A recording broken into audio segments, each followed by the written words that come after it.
आपल्याला मेथीची भाजी बनवून घ्यायची आहे. त्यासाठी मी लसूण टाकलेला आहे, मोहरी टाकलेली आहे, जिरे टाकून घेतलेले आहेत.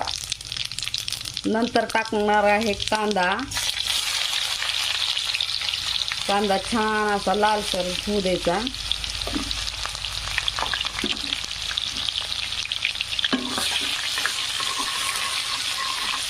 कांदा लालसर झाल्यानंतर आपल्याला टाकून घ्यायचं आहे टमाटर.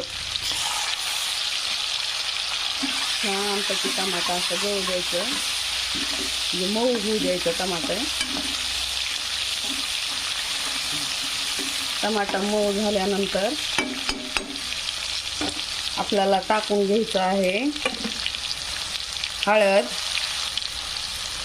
हळद टाकल्यानंतर टाकायचं आहे मीठ. मीठ टाकल्यानंतर लाल तिखट टाकून घ्यायचं आहे. बस, जास्त काही नाही लागत मेथीच्या भाजीसाठी. छानपैकी असं हलवून घ्यायचं आणि नंतर आपल्याला टाकून घ्यायची आहे मेथीची भाजी.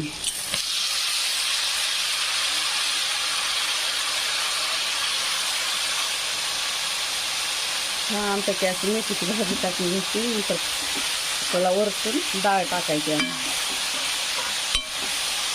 मग मुगाची डाळ टाकून घ्यायची. मुगाच्या डाळीनं चव एकदम भारी येते.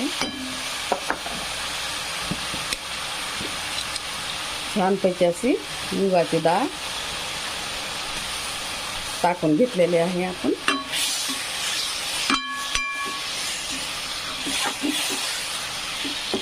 दहा 15 मिनिट शिजू द्यायची आणि नंतर बंद करायचं.